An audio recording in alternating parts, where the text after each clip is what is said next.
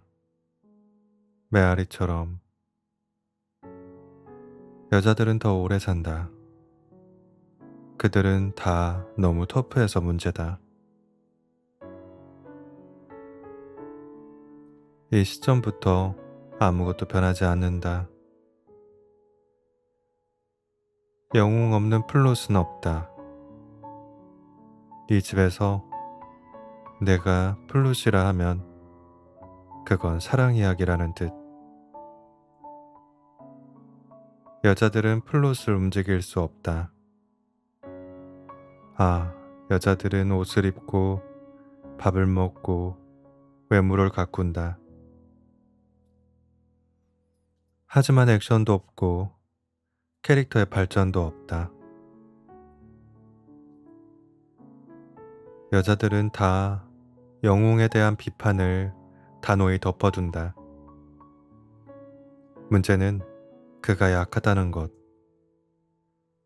그가 나오는 장면들은 그의 기능을 보여주지 그의 본성을 보여주진 않는다.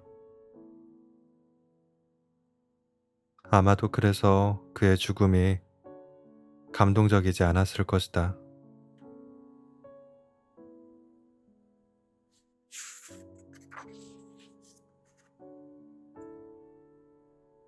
처음 그는 테이블 앞에 앉아 있다. 허수아비가 제일 필요한 자리에. 그러다 그는 죽어간다. 조금 떨어진 곳에서 그의 아내가 입속을 거울로 보고 있다. 놀랍다. 그들이 얼마나 바쁘게 지내는지. 이 여자들, 아내와 두 딸, 식탁을 차리고 설거지를 하고 저마다 심장이 칼에 꿰뚫린 채로.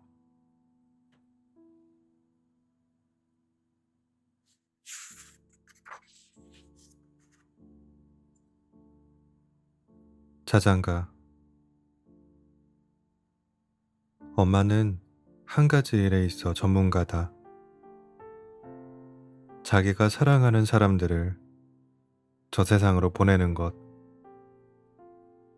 조그만 것들, 아기들. 이들을 엄마는 조용히 노래를 부르며 으르고 달랜다. 아버지를 위해 엄마가 뭘 하셨는지는 말할 수 없다. 그게 뭐였든 분명 옳은 일이었으리라. 한 사람이 잠들도록 준비하는 거나 죽음을 준비하는 거나 똑같은 일이다. 진짜로. 자장가는 다들 똑같이 말한다. 괜찮아, 괜찮아. 자장가는 엄마들 심장박동을 다른 말로 표현하는 거다. 그렇게 산자들이 천천히 고요해진다. 죽어가는 자들만 그러지 못하고 거부한다. 죽어가는 자들은 팽이 같다. 자이로스코프 같다. 너무 빨리 회전해서 정지한 것처럼 보인다. 그런 다음 그들은 날아간다. 엄마 품속에서. 내 언니의 원자와 미립자로 이루어진 구름이었다. 그게 다르다. 아이가 잠들어 있을 때는 아이는 여전히 온전하다. 엄마는 죽음을 봐왔다. 엄마는 영혼의 온전함에 대해선 말하지 않는다. 엄마는 아기를, 노인을 안고 있었다. 반면에 어둠은 점점 그들 주변에 단단히 자라서 마침내 땅으로 변했다.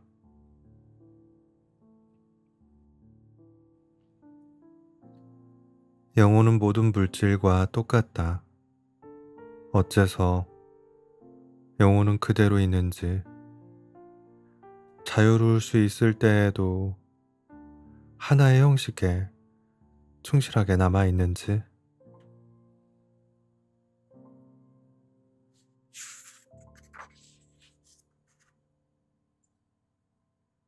거울 이미지.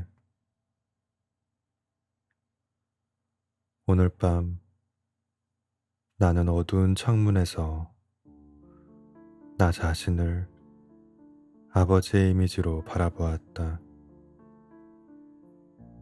아버지의 삶은 이렇게 속절없이 지나갔다. 죽음을 생각하며 다른 감각적인 것들은 배제하고 그렇게 결국에 가서 삶은 아무것도 없으니 포기하기 쉬운 것이었다고. 심지어 어머니의 목소리조차도 아버지를 바꾸거나 되돌릴 수 없었다. 아버지가 믿었듯이 다른 사람을 사랑할 수 없는 사람은 이 세상에 설 자리가 없으니.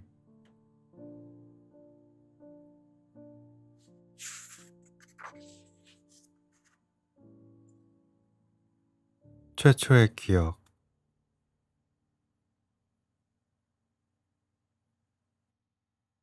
오래전 나는 상처를 입었다. 나는 살았다. 복수하려고. 아버지에게. 그 시절의 아버지 때문이 아니라 그 시절의 나 때문에. 까마득한 옛날부터 어린 시절 나는 고통이란 내가 사랑받지 못했다는 뜻이라 생각했다. 그건 내가 사랑했다는 뜻이었다.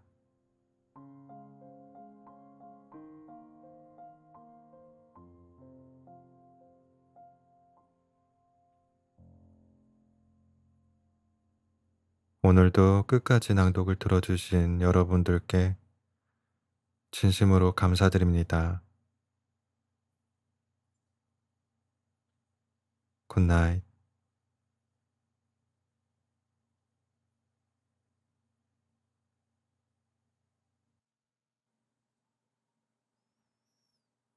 안녕하세요. 시와 책, 그리고 따뜻한 감성이 있는 이나우입니다. 한 주간 잘 보내셨나요? 오늘은 처음으로 그토록 기다렸던 시집 낭독을 하게 되었습니다. 2000년 이후 여성 시인으로 처음 노벨문학상을 수상했던 기념비적인 시인 루이즈 글릭의 시집 중 내려오는 모습, 아킬레우스의 승리, 아라라트 산, 세 권을 종합 선물 세트처럼 선물해 드리도록 하겠습니다. 작가인 루이즈 글릭은 1943년 뉴욕에서 태어나 10대 때 이미 직접 지은 글을 잡지와 출판사에 투고하기도 할 정도로 문학의 조예가 깊었는데요. 그러나 청소년기에 극심한 섭식장애와 신경성 식욕부진증으로 인해 7년간 상담 치료를 받기도 했습니다. 후에 글릭은 인터뷰에서 이 시기를 내 인생의 가장 위대한 경험 중 하나라고 회상했다고도 하는데요. 투병 중의 경험을 바탕으로 25세 때인 1968년 첫 시집 맞이를 내며 호평을 받고 1985년 아킬레우스의 승리를 낸 후 전미 비평가상을 수상하게 됩니다.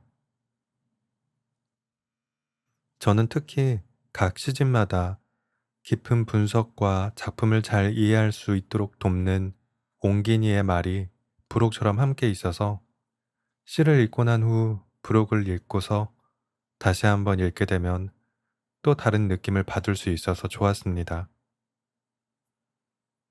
2023년 10월 시의 모든 영예를 두고 세상을 떠난 시인을 그리며 낭독을 시작하겠습니다.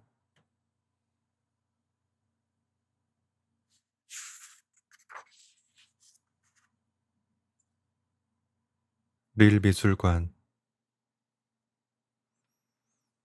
오래 잠자고 있던 사랑이 모습을 드러낸다.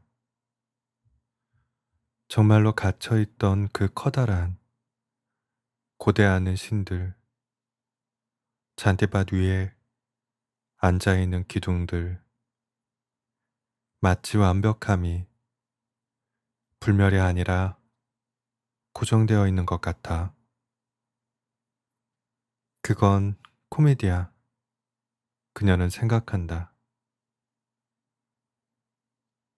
그들이 마비되어 있는 건 아니면 끼리끼리 연못을 도는 쌍쌍의 백조들 같다고. 그처럼 열정적인 절제는 소유를 의미하지. 그들은 말도 거의 안 한다. 다른 쪽 강둑에는 작은 소년이 빵 조각들을 물속으로 던지고 있다. 기념비가 물에 반사되어 잠깐 흔들리다가 불빛에 부딪힌다.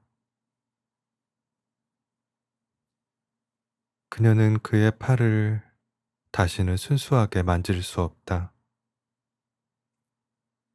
그들은 그걸 포기하고 시작해야 한다. 남자와 여자, 추진력과 아픔으로.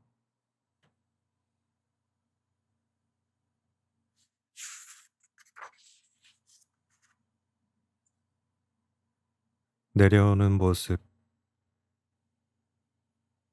하나, 방랑자. 해질 무렵 나는 거리로 나갔다. 태양은 차가운 깃털 드리워진 낯빛 하늘에 낮게 걸려 있었다. 이 공허에 대해 당신에게 편지를 쓸 수 있다면. 포도 연석을 따라 한 무리의 아이들이 마른 이파리 속에서 놀고 있었다. 오래전 이 시간에 어머니는 내 여동생을 안고 잔디밭가에 서 계셨다. 모두 다 떠났다. 나는 어두운 거리에서 언니와 놀고 있었다. 죽음이 그토록 외롭게 만든 언니. 밤마다 우리는 차양 내려진 현관문이 금빛 마그네틱 불빛으로 채워지는 걸 바라보았다. 언니는 왜 한 번도 풀리지 않았을까? 가끔 나는 내 이름이 나를 스쳐가게 내버려 두곤 했다. 내 이름이 보호받기를 간절히 원했지만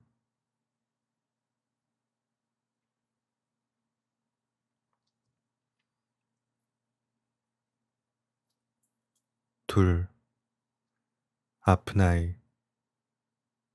암스테르담 국립미술관에서.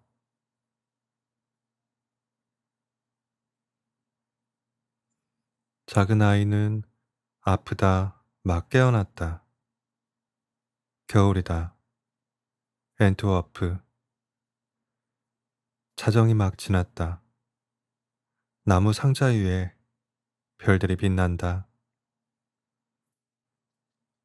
아이는 어머니 품에서 쉬고 있다. 어머니는 깨어 있다. 어머니는 그 밝은 미술관을 빤히 쳐다본다. 봄이 되면 이 아이는 죽을 것이다. 그러면 그 아이를 안는 것은 잘못이다.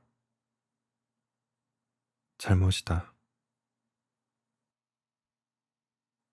그 아이를 혼자 놔두라. 기억 없는 채로 다른 이들이 겁에 질려 깨어나 얼굴에서 어두운 물감을 긁어낸다.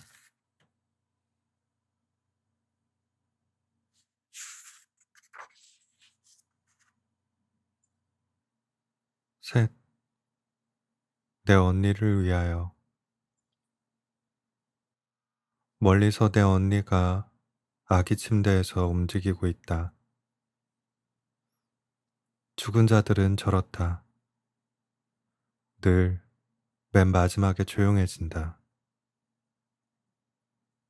왜냐하면 땅속에 아무리 오래 누워 있어도 죽은 자들은 말하는 법을 배우지 못하고 나무 빗장들 계속 누르며 어정쩡하게 있기 때문이다. 너무 작아서 나뭇잎들이 죽은 자들을 누르고 있다. 내 언니가 목소리를 갖는다면 이제 갈망의 울음이 시작될 게다. 내가 언니에게 가야 한다. 내가 아주 부드럽게 노래하면 언니 피부는 너무 희고 언니 머리는 검은 깃털로 덮이겠지?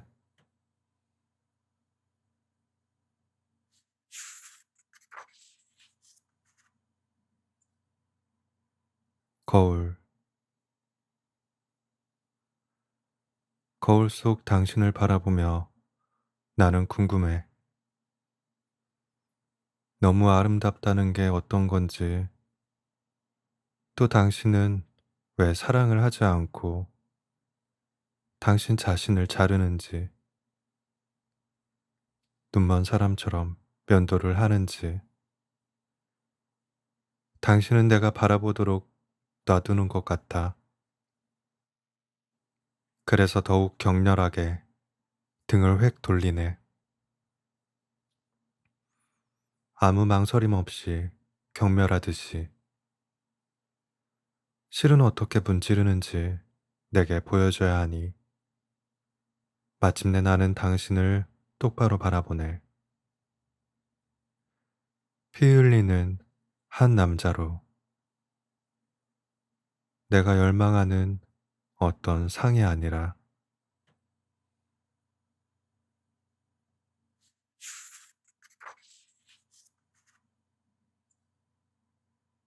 백조들, 당신들 둘은 조용히 바다를 내다보고 있다. 지금이 아니라 몇 년 전이었다. 결혼하기 전 바다 위 하늘은 초저녁에 신기한 옅은 복숭아빛으로 바뀌었고 바다는 점점이 보트를 품고서 뒤로 물러났다. 당신의 몸도 그와 비슷했다. 하지만 그녀는 당신에게 얼굴을 들었다. 둔충한 파도에 맞서 열정으로 단순해져서 그래서 당신은 손을 들었고 뒤에서 꿈의 테두리 너머로 백조들은 물때가 낀 물에 살러왔다. 바다는 수영장처럼 포근했다. 그 가장자리에서 당신은 그녀를 마주하여 말했다. 이것들을 당신이 간직하오. 수평선이 품고 있던 빛을 내뿜으며 불탔다. 그리고 내가 깨어났다.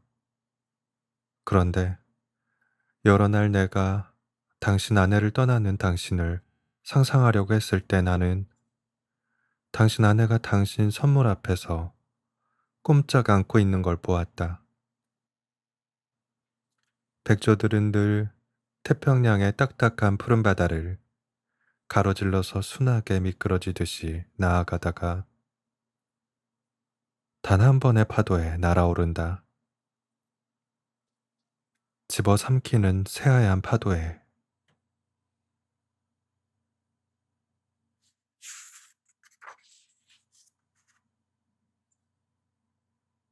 산산이 부서지는 세계. 나는 그 불모의 눈 너머를 바라본다. 하얀 자작나무 아래 외바퀴 손수레 하나.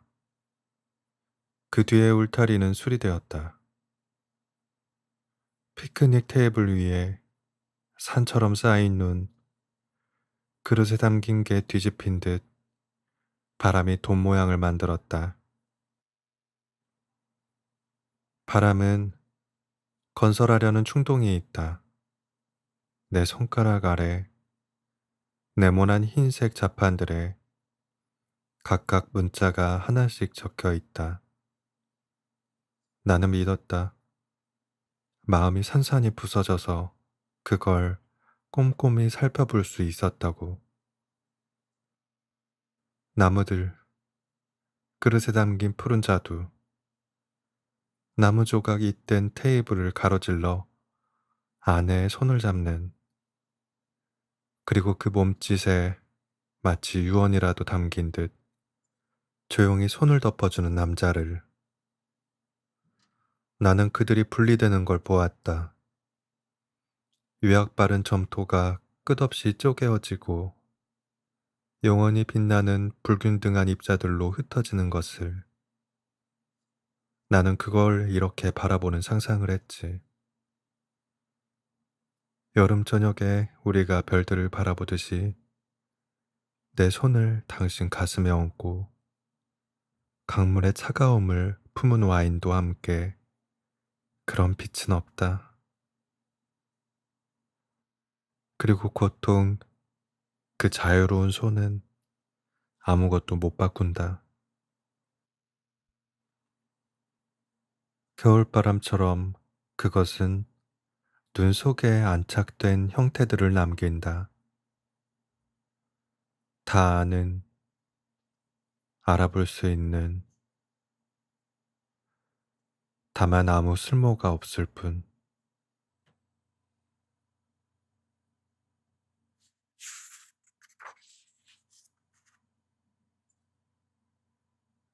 변신, 하나, 밤.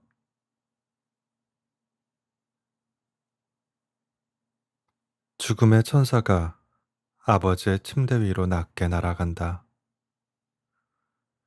어머니만이 그걸 본다. 어머니와 아버지만 방에 있다. 어머니는 아버지한테 몸을 굽혀 아버지 손을, 아버지 이마를 만진다. 어머니는 엄마 노릇에 너무 익숙해서 이제 아버지의 몸을 아이들에게 하듯이 살살 쓰다듬는다. 처음엔 부드럽게, 그러다 고통에 무감해진다. 달라진 것은 하나도 없다. 심지어 폐에 있는 반점도 늘 거기 있었다.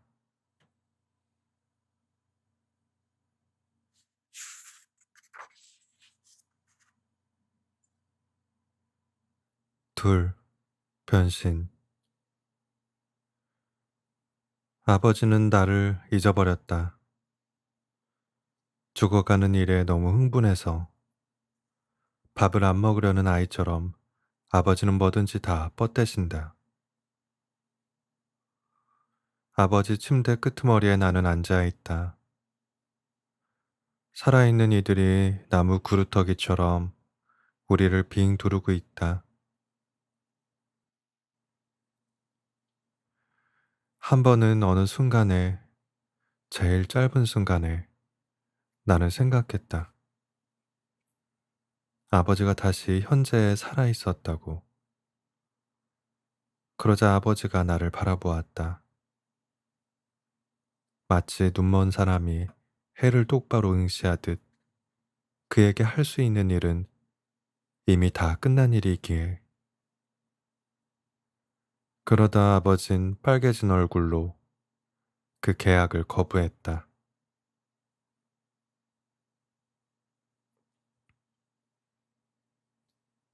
셋, 내 아버지를 위해. 나는 당신 없이 살 거예요. 엄마 없이 사는 법을 언젠가 배웠으니 제가 그걸 기억 못한다고 생각하죠? 평생 안간힘으로 그걸 기억하려 했죠. 이제 그처럼 지독한 고독 후에 죽음이 더는 두렵지 않아요. 당신 죽음도요. 내 죽음도요. 또 그 마지막 시간, 그 낱말들은 내게 아무런 힘이 없어요. 나는 알죠. 강렬한 사랑은 늘 애도로 이어진다는 걸. 이번만은 당신 몸이 나를 놀라게 하지 않네요. 이따금 나는 당신 얼굴을 내 손으로 가볍게 먼지 닦는 천처럼 어루만집니다. 이제 무엇이 나를 놀라게 할 수 있을까요? 뭐라 설명하기 힘든 어떤 차가움도 느껴지지 않아요. 당신 뺨에 닿은 내 손은 따뜻하고 부드러움으로 가득하니까요.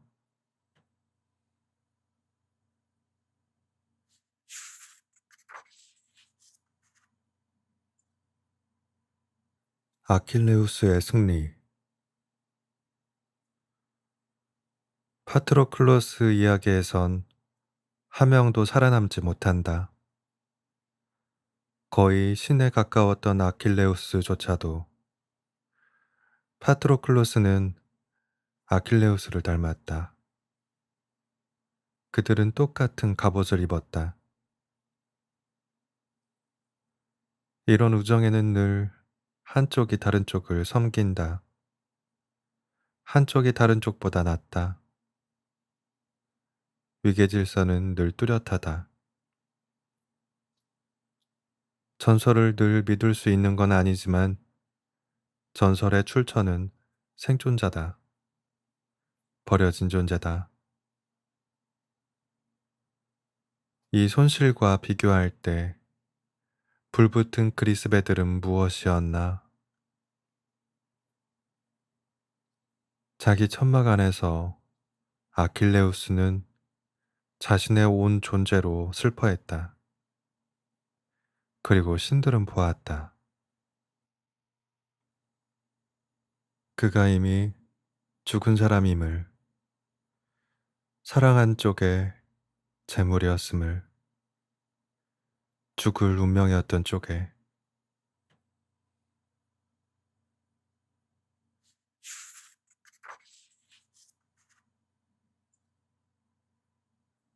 여름, 우리가 처음으로 행복했던 날들을 기억해 보세요. 우리가 얼마나 강했는지, 열정에 얼마나 취했는지. 좁은 침대에 하루 종일 또 밤새도록 누워서 거기서 잠자고 거기서 먹으며 여름이었죠. 모든 것이 익어가는 것 같았죠. 그것도 한꺼번에. 너무 더워 우린 아무것도 안 덮고 누워 있었죠. 때로 바람이 불고 버드나무가 창문을 스치듯 일렁거렸죠. 하지만 우린 한편으로는 길을 잃었죠. 그런 것 같지 않아요? 침대는 뗏목 같았어요. 우리가 우리 본성과 멀리 떨어져 아무것도 발견할 수 없는 먼 곳을 향해 표류하는 것 같았어요. 처음에는 해가, 다음에는 달이 조각조각 버드나무 사이로 빛났어요. 누구나 볼 수 있는 것들이죠. 그러자 그 둥그런 것들이 닫혔어요. 서서히 밤이 서늘해졌죠. 버드나무 길게 늘어진 이파리들이 노랗게 변해 떨어졌어요. 우리 각자 안에서 깊은 고립이 시작되었는데 이에 대해 또 후회 없음에 대해 우린 한 번도 말하지 않았지요. 우리는 다시 예술가가 되었어요, 여보. 우리는 여행을 다시 시작할 수 있었지요.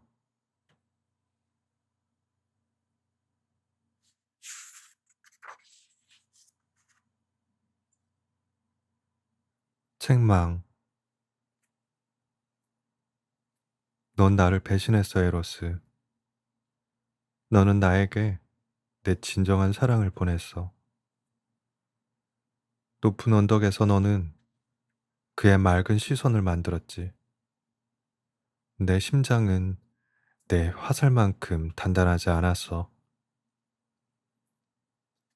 꿈이 없다면 시인은 무엇일까? 나는 깨어 있어. 진짜 살이 내게 닿는 느낌이야. 나를 침묵시키려는 뜻. 밖에는 암흑 속에서 올리브 나무 위로 별 몇 개. 씁쓸한 모욕처럼 생각되네. 정원의 구불구불한 길을 걷는 것.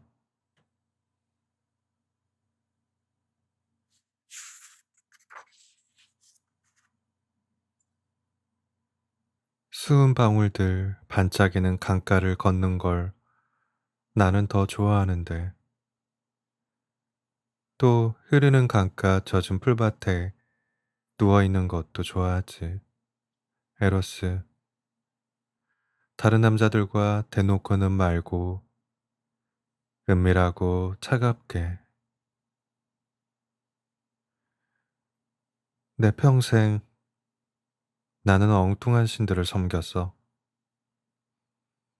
저편에 있는 나무들을 보면 내 심장의 화살이 그 나무들 중에 하나인 듯 흔들리고 떨리고 있네.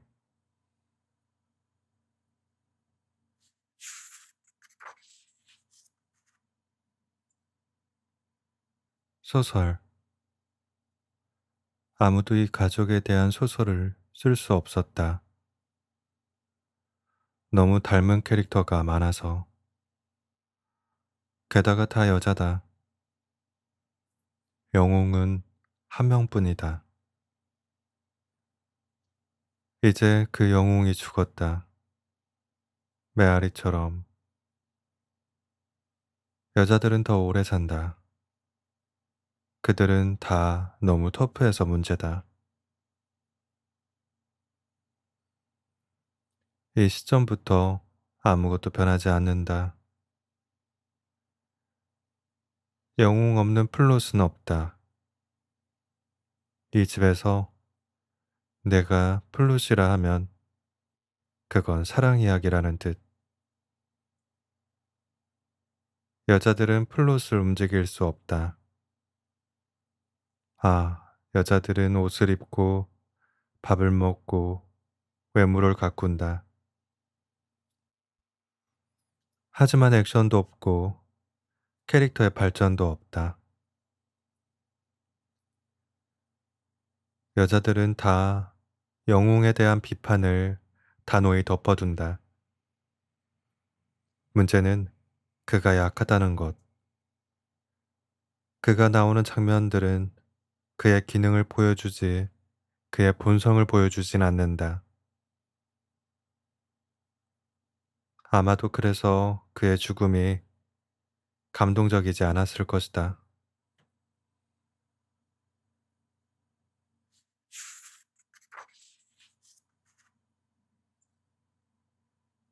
처음 그는 테이블 앞에 앉아 있다.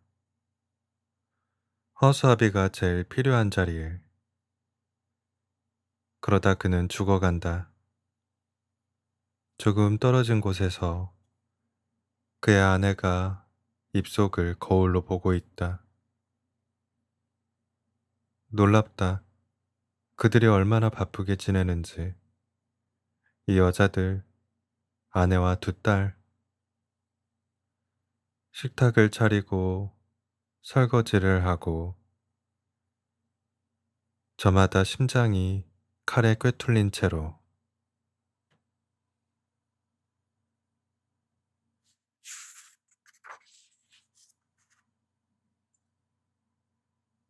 자장가. 엄마는 한 가지 일에 있어 전문가다. 자기가 사랑하는 사람들을 저 세상으로 보내는 것,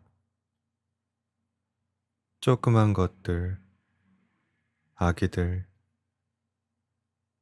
이들을 엄마는 조용히 노래를 부르며 으르고 달랜다. 아버지를 위해 엄마가 뭘 하셨는지는 말할 수 없다. 그게 뭐였든 분명 옳은 일이었으리라.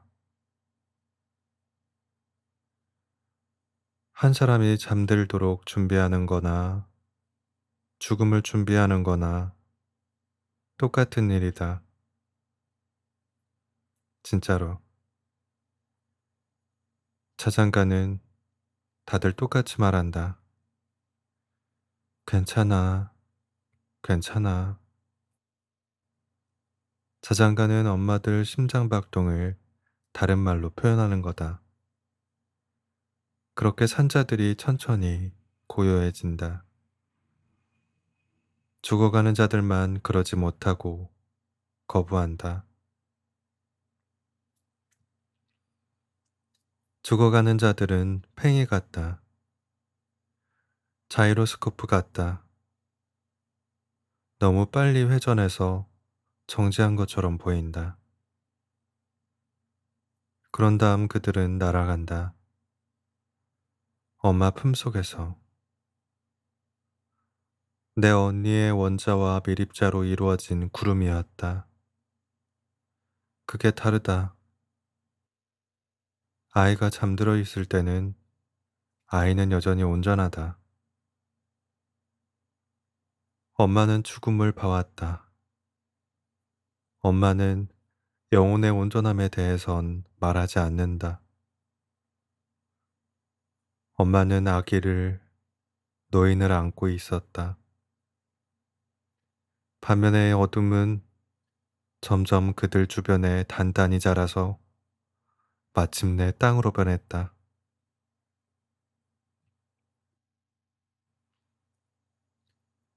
영혼은 모든 물질과 똑같다. 어째서 영혼은 그대로 있는지, 자유로울 수 있을 때에도 하나의 형식에 충실하게 남아있는지.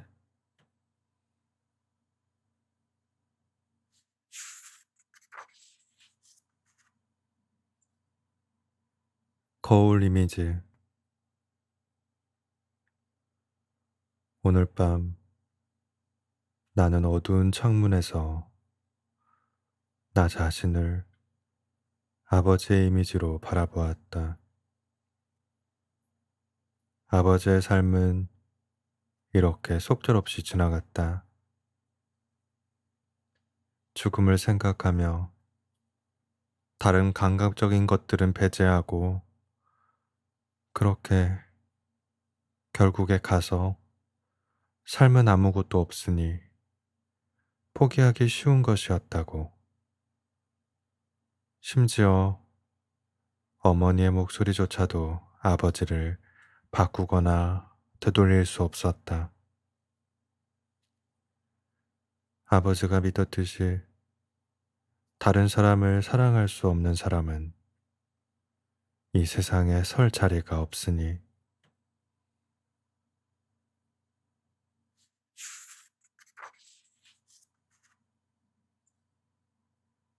최초의 기억.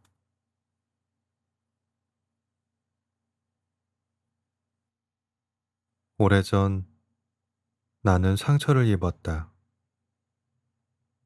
나는 살았다. 복수하려고.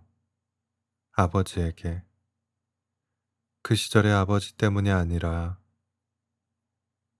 그 시절의 나 때문에. 까마득한 옛날부터 어린 시절 나는 고통이란 내가 사랑받지 못했다는 뜻이라 생각했다. 그건 내가 사랑했다는 뜻이었다.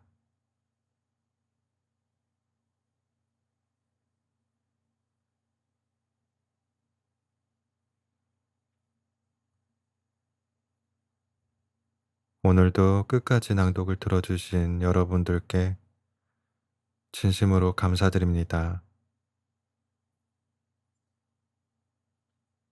굿나잇.